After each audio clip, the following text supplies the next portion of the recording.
Halo Sobat X Science, jumpa lagi dalam program kesayangan kita semua, X Science, Eksplorasi Sains.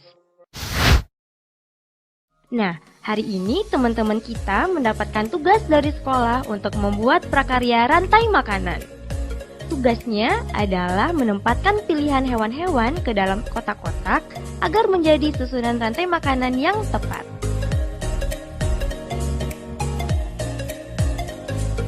Sobat X Science, tahu tidak komponen apa aja sih yang terdapat dalam rantai makanan? Yuk kita saksikan bersama penjelasan narasumber berikut. Halo Sobat X Science, jumpa lagi bersama Kak Herman dalam program kesayangan kita, X Science, Eksplorasi Sains. Adik-adik, kakak yakin adik-adik di rumah sudah tak asing lagi dengan yang namanya rantai makanan, kan? Apa sih rantai makanan itu?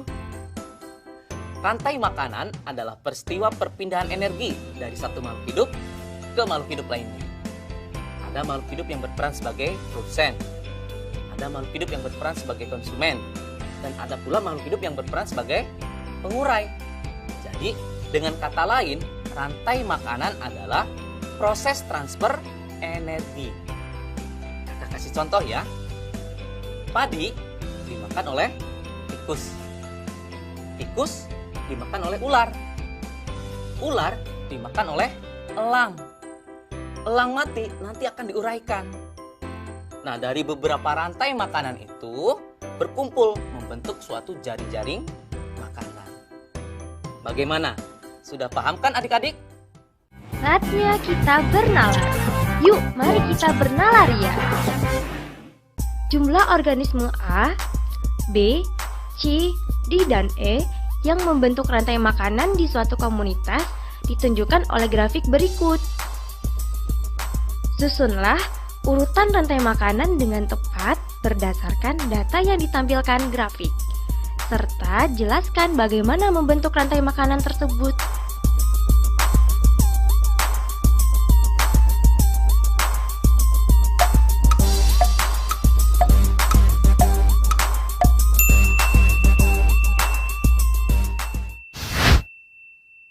Sobat X Science, bagaimana? Bisakah kalian menjawabnya? Mari kita coba untuk menjawab pertanyaan tadi ya. Dalam keadaan seimbang, jumlah produsen tentunya harus paling banyak dibandingkan dengan yang lainnya. Kemudian diikuti oleh konsumen tingkat 1, konsumen tingkat 2, konsumen tingkat 3, dan seterusnya. Sehingga untuk menjawab pertanyaan tadi, urutan yang tepat untuk membentuk suatu rantai makanan adalah B, A, D, E, kemudian C. Jadi adik-adik sudah mengerti kan dengan apa yang namanya rantai makanan? Mari kita ulang kembali. Apa sih rantai makanan itu? Rantai makanan adalah peristiwa transfer energi dari satu makhluk hidup ke makhluk hidup lainnya dengan urutan tertentu. Dalam rantai makanan, ada makhluk hidup yang berperan sebagai produsen, ada pula yang berperan sebagai konsumen, dan ada yang berperan sebagai pengurai. Dengan demikian, rantai makanan sangat berpengaruh terhadap tatanan susunan makhluk hidup dalam suatu ekosistem.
Teman-teman, kan kita dapat tugas tuh dari Bu Guru. Kita suruh nentuin konsumen sama produsen, kira-kira yang mana ya? Kalau produsen itu makanan rusak, itu rumput. Kalau konsumen itu hewannya itu rusak. Kalau rusak itu makanannya berarti rumput. Nah, kalau rusak di hutan bisa dimakan harimau gak ya? Kayaknya bisa deh. Kayaknya bisa dah. Soalnya rusa itu kan harimau kan makannya daging.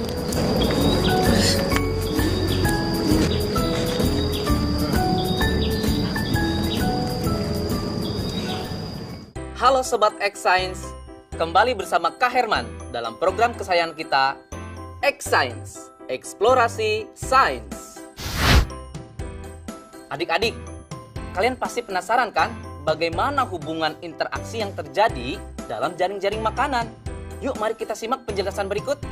Yang pertama adalah produsen. Produsen adalah makhluk hidup yang dapat membuat makanannya sendiri dengan bantuan sinar matahari. Prosesnya dinamakan fotosintesis. Wah, indah sekali ya alam Indonesia ini. Dengan begitu banyaknya hutan yang ada di Indonesia. Yang kedua, konsumen tingkat 1. Komponen pada konsumen tingkat 1 ini diisi oleh binatang. Biasanya adalah binatang herbivore yang memakan organisme autotrof yang tropiknya rendah. Karena termasuk dalam kelas heterotrof, maka konsumen tingkat 1 ini tidak dapat membuat makanannya sendiri dan bergantung pada produsen. Contoh binatang herbivore yang ada di hutan adalah rusa.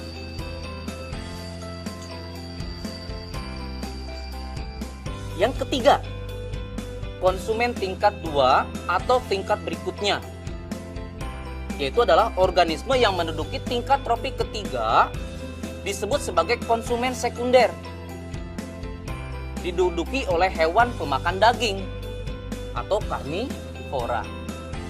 Contoh dari organisme ini adalah serigala, harimau, ular, elang, dan masih banyak lagi. Posisi dari konsumen tingkat 2, tingkat 3, dan tingkat seterusnya bukanlah akhir dari jaring-jaring makanan. Sebab ketika nanti mati, tubuhnya akan diuraikan menjadi mikroorganisme yang akhirnya akan diserap oleh tanah. Yang terakhir, yaitu pengurai.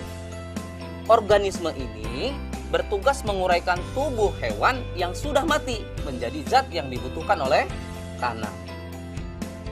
Fungsi dari komponen ini sangat berharga bagi kesuburan tanah.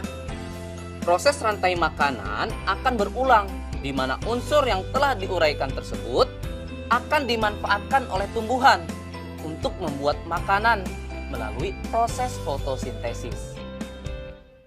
Contoh dari pengurai adalah jamur, bakteri, dan hewan kecil seperti cacing tanah atau belatung juga termasuk ke dalam pengurai. Saatnya kita bernalar. Yuk, mari kita bernalaria. Saatnya Sobat X Science menjawab pertanyaan nalaria berikut. Fatir sedang mengerjakan soal pekerjaan rumah tentang rantai makanan dan jaring-jaring makanan. Berikut ini adalah bagan jaring-jaring makanan yang ditampilkan salah satu soalnya. Pada jaring-jaring makanan tersebut, berapakah jumlah organisme omnivora?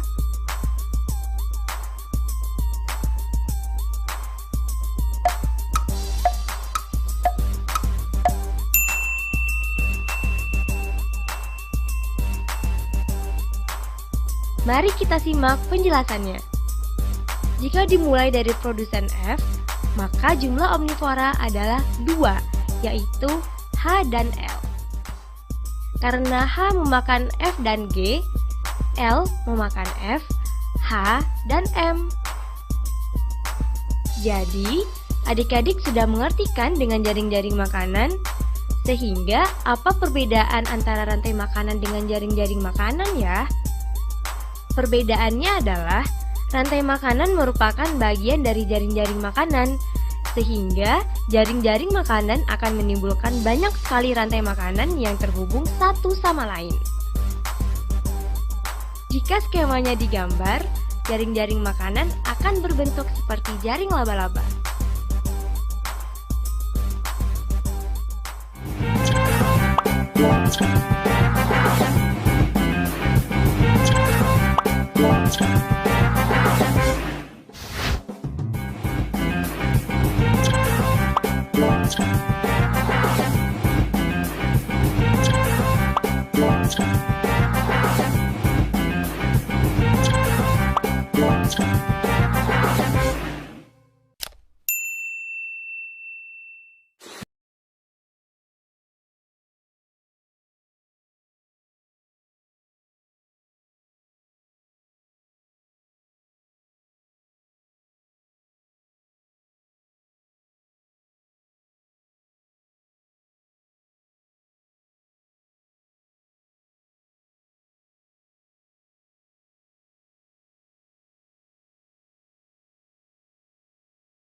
Kita membutuhkan alat dan bahan sebagai berikut.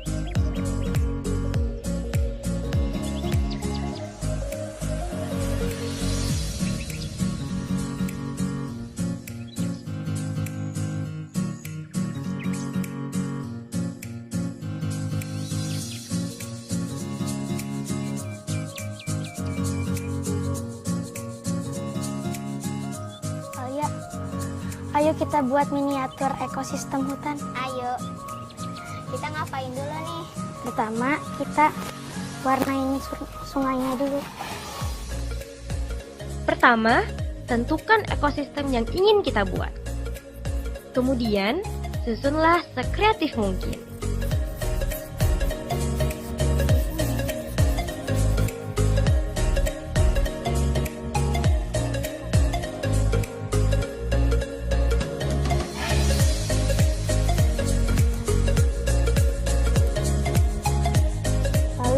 Taruh gambar kodok. Berikutnya, susunlah ornamen-ornamen miniatur hewan dan tumbuhan yang mendiami ekosistem tersebut.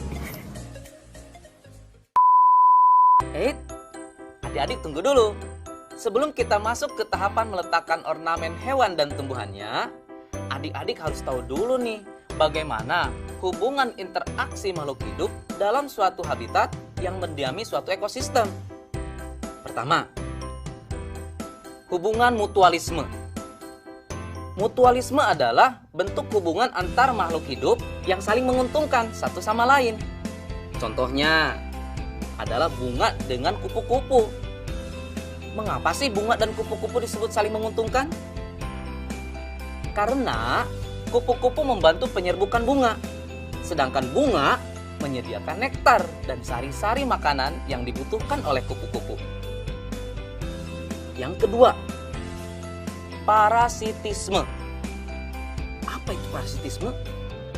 Parasitisme adalah bentuk hubungan yang merugikan yang dialami oleh salah satu organisme makhluk hidup, sedangkan yang lainnya diuntungkan. Apa sih contohnya? Contohnya adalah benalu dengan tumbuhan inangnya. Benalu dapat mengganggu keberlangsungan hidup inangnya. Bahkan dapat mengakibatkan inangnya tersebut mati. Hal ini disebabkan karena benalu tumbuh dan berkembang dengan mengambil zat-zat makanan yang bersumber pada inangnya. Sehingga tumbuhan inang tersebut akan kekurangan nutrisi pada pertumbuhan. Berikutnya yang ketiga adalah komensalisme. Komensalisme merupakan hubungan antar organisme. Salah satu diuntungkan, namun yang lainnya tidak dirugikan dan tidak pula diuntungkan. Contohnya, ikan ramora kecil yang menempel pada ikan hiu.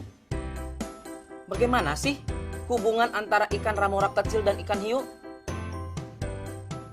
Ikan ramora akan selalu mengikuti dan berlindung di bawah tubuh ikan hiu, sehingga ia akan mendapatkan keuntungan berupa perlindungan dan makanan yang berasal dari sisa-sisa makanan dari ikan hiu.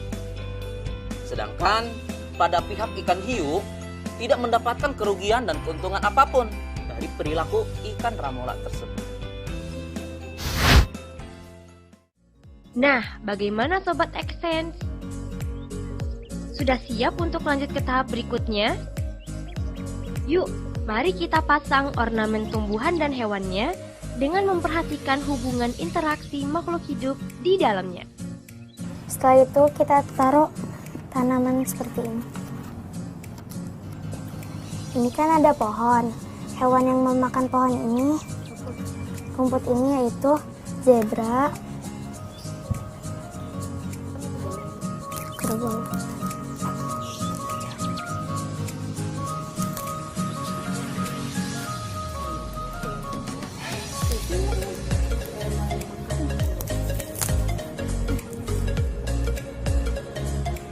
Setelah itu kita taruh background hutan.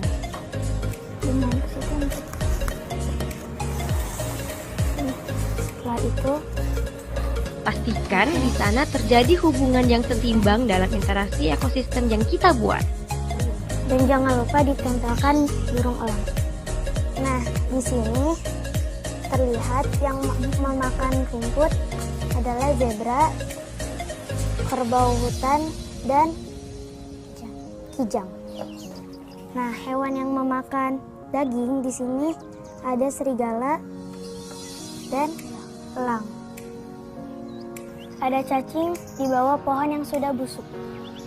Dan miniatur ekosistem telah selesai kita buat. Mudah kan membuatnya? Selain membuat belajar menjadi menyenangkan, dengan membuat miniatur ekologi ini dapat meningkatkan kreativitas dan daya imajinasi kita loh sobat. Saatnya kita bernalar. Yuk, mari kita bernalaria. Saatnya Sobat X Science menjawab pertanyaan nalaria berikut. Ilustrasi berikut menunjukkan hubungan antar makhluk hidup di suatu ekosistem. Bacalah dengan teliti ya. Di suatu ekosistem, ada beberapa ekor hewan A yang suka memangsa hewan B. Sementara, hewan D menjadi mangsa hewan C. Daun sawi berlubang-lubang karena dimakan hewan D. Pada saat tertentu, seekor hewan E mengitari tempat tersebut untuk memangsa hewan A. Hewan C juga adalah makanan favorit hewan A. Hewan B menjadi pemakan produsen. Berikut ini yang merupakan bagan jaring-jaring makanan berdasarkan ilustrasi di atas adalah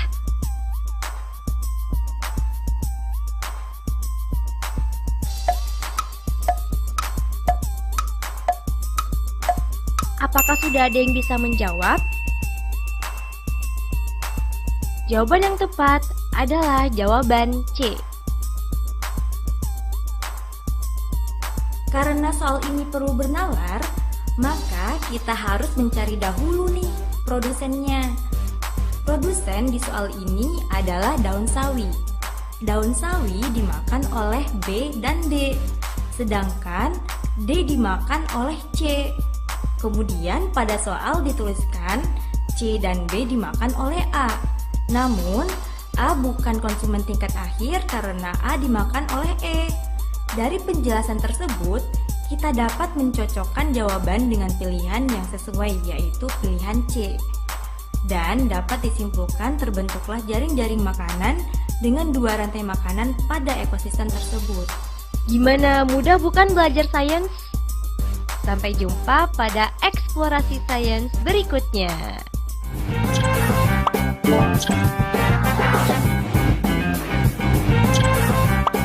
Thank you.